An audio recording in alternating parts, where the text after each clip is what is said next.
Please take out a piece of paper, just evaluating the point of view from the point of view of the seller. Okay. So let's just have a little bit of a chat about this. Okay? And have a discussion. Okay. So guys, put yourself into position. You own shares in a company. There's a foreign company that's coming to buy it. How would you approach this situation? What would you consider in your own personal capacity? So I just want to open it up to the floor before we even start doing this question. Now, what you guys need to do is, if you get put into this, you need to just take a step back and actually just ask yourself that question. So number one, what's important for you guys? Not the profit you'll make. The price that you are going to get. So if you want to put that down as the first thing down there, the price that you will get for your shares.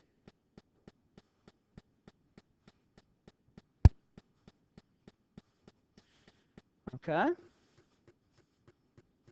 Everybody happy with that? Price. Most important stuff. Next point. Okay? Can I get the cash now or must I wait? Cash now or must I wait? Because often what might happen with the purchase, guys, they say you're not allowed to sell shares for a period of time. That's what's happened inside this question. What else, guys? Come, I'm opening it up to you guys. Please don't look at the solution. Rather just, guys, if I'm getting cash, it's one thing. Cash equals certainty. So I don't know whether you want to write down cash equals certainty. Okay. If I'm getting shares, what are the considerations if you're getting shares? Guys? Okay. If I'm getting shares, what is important? Okay. Value of the shares in the future. Does that make sense, guys? So what is the value of the shares going to be in the future?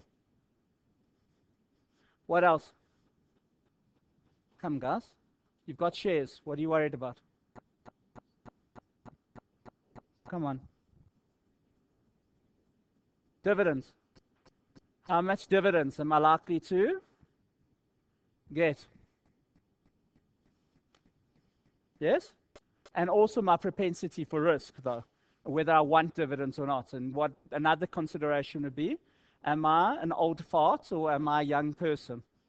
I.e., do I want the capital growth or do I want the dividends? So it's not just the dividends, it's how much the dividends are, and then what is my profile? Am I young? Am I old? Do I want dividends? Do I not want? Do I want capital growth? Do you guys understand? Because if you're going to be asked to actually evaluate for shareholders, for the sellers, some of them will be old farts and some of them will be young people wanting capital growth. Does that make sense? What else are you going to put into every single solution?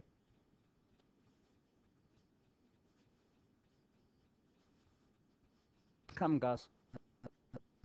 If I sell for cash, what's going to happen to Edward Kieswetter? Is he going to be happy with me? The new SARS commissioner. If I sell for cash, what happens? I sell for cash, what does that mean? I pay tax. Yes? If I swap shares, there are rollover provisions where I can delay my tax. So maybe you need another heading that says SARS, okay? And then if I get cash, I need to pay tax on my sale of shares. If I get shares, just put down their rollover provisions with the question mark next to it.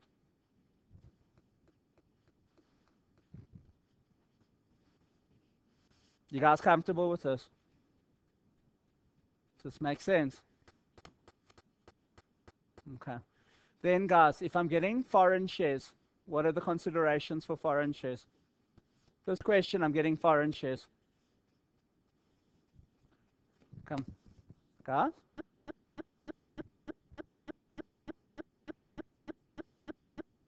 Come on.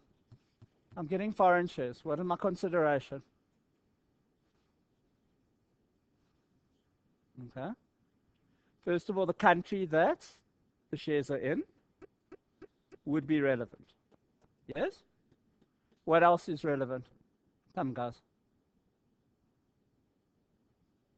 What the exchange rate is? It's got to be relevant, the exchange rate. That's a factor to consider. Exchange rate, the country that it's in. Are you guys comfortable with that? With foreign shares here? Now, what I'd like you to do is, if you ever get into one of these types of questions, basically what I've just done with you, if you've got this as a structure with which to work from, I'm sure you'll be able to cope. Just if you need to give them advice on something. Obviously, there's things inside the question here, and you're going to have to pull out all the stuff inside the question, because you're going to have to work out whether the price is better, etc. Now, remember what I said to you. I said there are three types of questions generally within a mergers and acquisitions type of scenario. Type 1, value the company. Type 2 says, here's the offer, work out whether it's good or bad. So that's what part B of this question does. It works out whether it's good or bad. They say, calculate. Tell us, is it good? Is it bad? Guys comfortable with that? Okay. And part 3, I said, was commenting on what people should actually do. So I'm trying to give you like a model approach with people that are selling what you need to just warn them about. Are you guys comfortable? And that's why I'm doing this question. And I think it's much easier for me to teach it to you inside a question than me to just go and actually point you to a theory section inside a book. Are you guys comfortable? So let's start reading through this. Okay. So Groot Marico Breweries.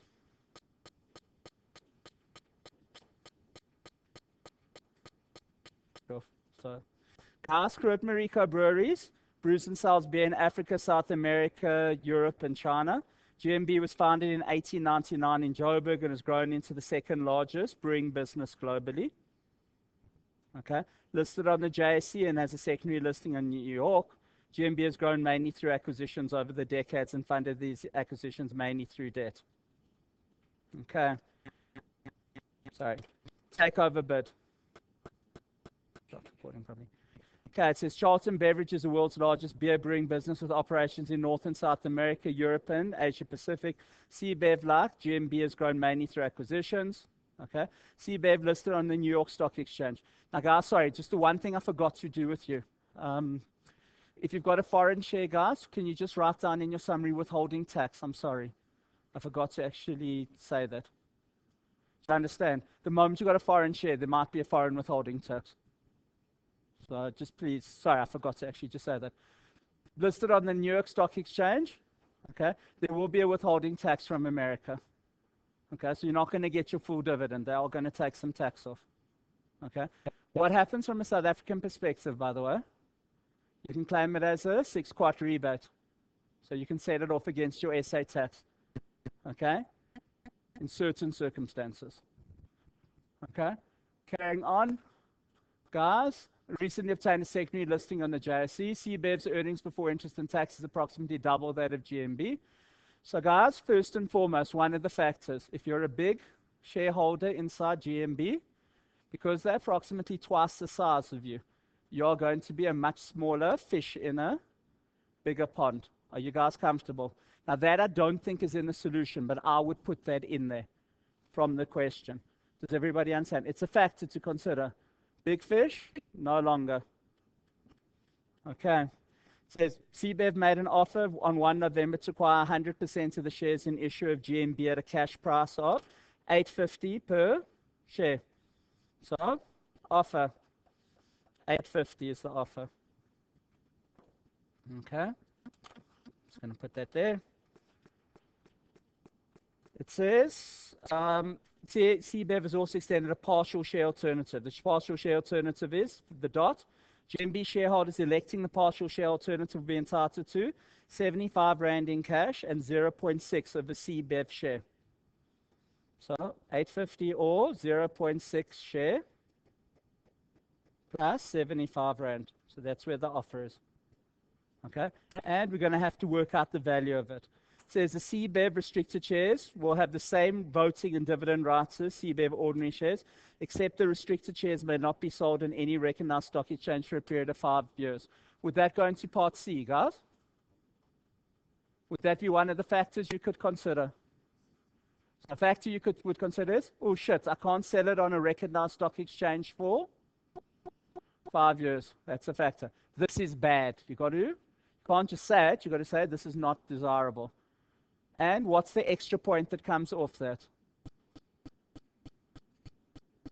If you're a shareholder now, they say, no, you can't sell it on the JSE. So what would you ask yourself? Shit, if I can't sell it on the JSE, can I sell it somewhere else? Do you think that should be one of the factors that you write down? That makes sense, guys? So if they put a restriction on, just always ask whether you can go through that restriction. Are you guys comfortable with that? Does that make sense, guys? Okay. Can you go through that restriction? Next thing, guys. Says each CBEV share will automatically be converted into one CBEV share in 5 years' time. And then GB shareholders may elect to receive either cash or partial share alternative. Now, guys, if you elect cash, it's certain. If you elect the shares, I've got a 5-year window period, which means that I don't look at what the share price is today. I look at what the share price is going to be in 5 years' time. Are you guys comfortable with it? Does this make sense? Now, when you're reading through the question, I don't know what you were doing, but the reason that I went through and I did all of those points with you beforehand is I prefer you to look at those points in preparation for an exam so that when you read through a question, you can pull out the stuff a lot easier. Because it's the same stuff. The sellers always look at similar stuff. Okay, it's not going to change what the things that they look at. Okay. Guys, also, if you receive cash, there's tax. If you receive shares, there's rollover. You may not have to pay tax now. Okay. CBEV has obtained irrevocable undertakings from GMB shareholders holding a total of 50% of total GMB shares to vote in favor of the takeover offer. They will elect to receive cash. Okay. What should go into your factors?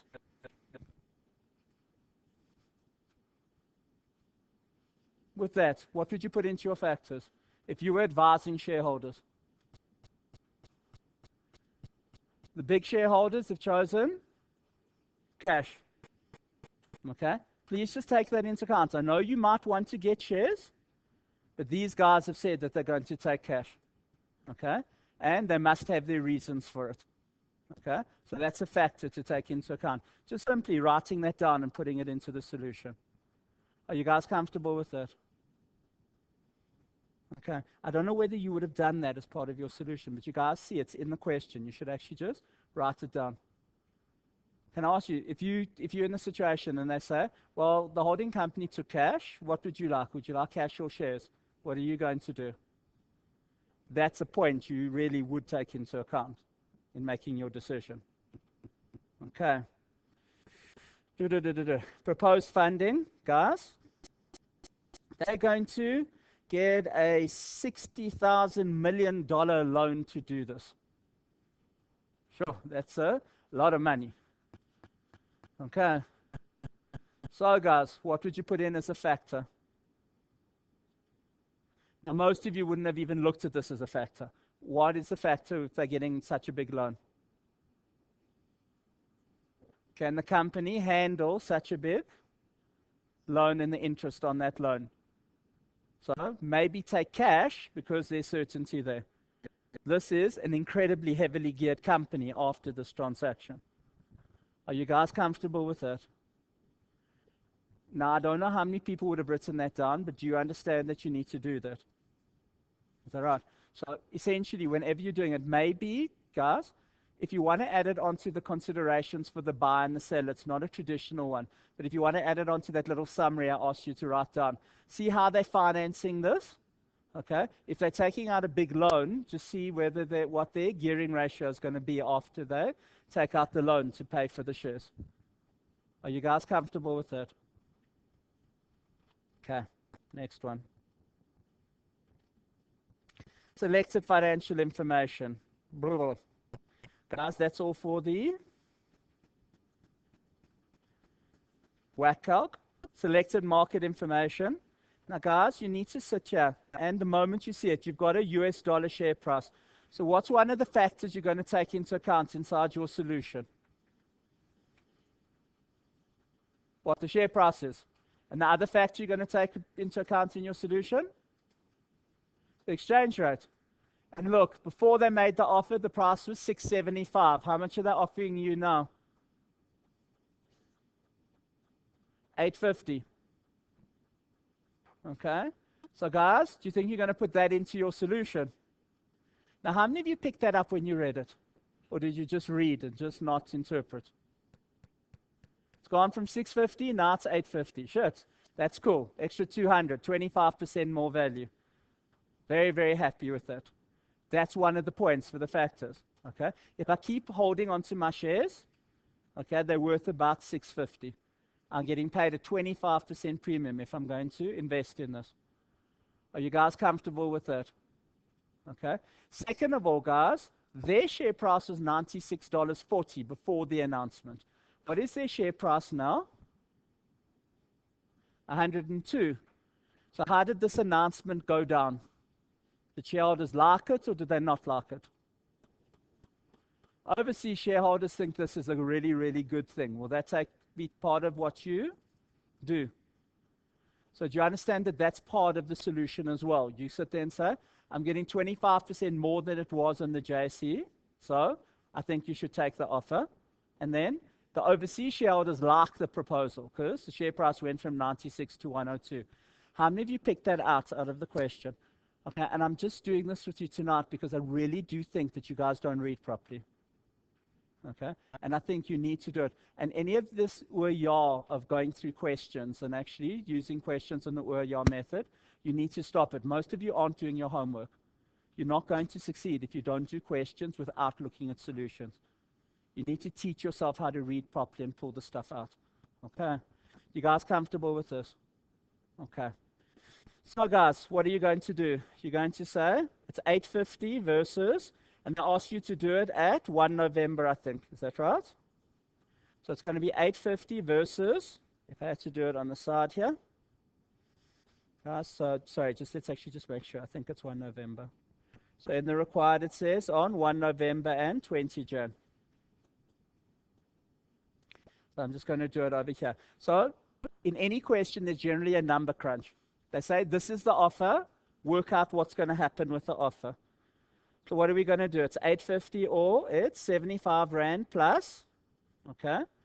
And you get 0.6 of a share. So it's 0.6 times by, what's the value of a share? 98 Rand 40. Sorry, $98.40. So it's $59.04 times by, what's the exchange rate? 13. So that equals 767.52 plus 75 Rand in cash, 842.52. So in November, I get 850 cash or I get 842.52. So that's what it is in November. So if the offer happened in November, I'll probably take the cash. And if I wanted to buy a share in CBEV, I'd just take the 850 and buy a share. And I'd rather get a non-restricted share rather than a restricted share. It says also do it at 20 Jan. So it's going to be 850 or 75 plus. Now it's $102 a share times by 0.6. So it's 61.20 a share times by your exchange rate of 14.20. That gives you 869.04 plus 75. 944.04. Okay. So guys, as at 20 January, it's much better to take the share offer. Does everybody understand? Problem is, I can't sell it for 5 years. Or maybe I've got a mate that I'm going to sell it to, or a fund or whatever. You guys comfortable? So there's the number crunch. The number crunches are never difficult. It's just a process of following instruction and reading. And then in the solution,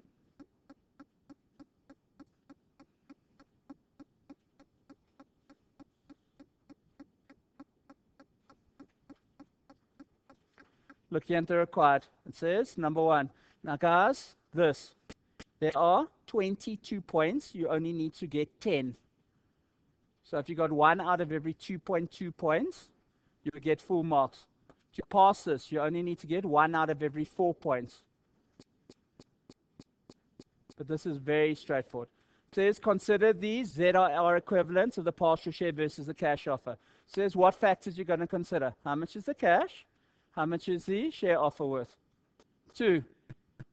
Okay. Currently, the share offer is much, much better. And you've got to write that down as a factor, because what did you just do in part B? You worked it out and you said, shit, this is better. Okay? The attractiveness of the partial share offer will vary depending on the share price and the exchange rate. There are 2 marks there, huh? So if I'm going to take the shares, what's the share price going to be? What's the exchange rate going to be? 2 extra marks for it. One needs to perform one's own valuation of CBEV post-acquisition. So what they're trying to say is you've got to look 5 years forward. You can't look at what the share price is today. You've got to look at what the share price is going to be. That's a factor, because I can't sell it for 5 years. It says the CBEV share price increased initially after the takeover announcement. I discussed that. Okay, they liked it. Synergies should be part of the factors. You're going to say, shit, got the world's 2 biggest breweries getting merged together. There's got to be synergies there. Okay, even though Budweiser tastes like shit. Okay, obviously Americans like it, but yeah. Guys, what are CBEV's prospects? What's the share price likely to be in 5 years' time? Dividend policy. What is its dividend policy? Because if I'm going to own the share for 5 years, I need to know what its dividend policy is. Next one, different shareholders. So basically, what are you like as a shareholder? Do you want dividends? Don't you want dividends? What is it? And that'll be it'll be different depending on who the sellers are. Next one, are there any withholding taxes? Consider the income tax or CGT stuff. Okay. Can you afford to pay the tax? Because if you don't get rollover, do you understand that you sell it, you pay the tax, but you don't have the cash to pay the tax, because you actually don't get any cash when you sell it. And then are there rollover provisions? Okay, gearing post-acquisition. They're taking out a huge big loan. That was from the question. Okay, it says the cash offer represents certainty. It says both the cash offer and partial share alternatives are at significant premiums. 645 went to 850. Does everybody understand that? And it says receiving restricted shares means you can't sell them for 5 years. Okay, is there discount on that? And then can the restricted shares be sold privately? Is that all right? So at this point, what I'm trying to do is I'm just trying to actually get you into the buyer's point of view. Are you guys comfortable with that? So do you understand? Number crunch, what should I do? This could be from the buyer or the seller, huh? And give advice. What are the factors to consider? You guys comfortable with this? Is that all right? So can we go, let's have just a break now. Can I start again? It's 10:02. Can I start at 10 past? And I'll carry on with the rest of the stuff. Is that all right? Cool.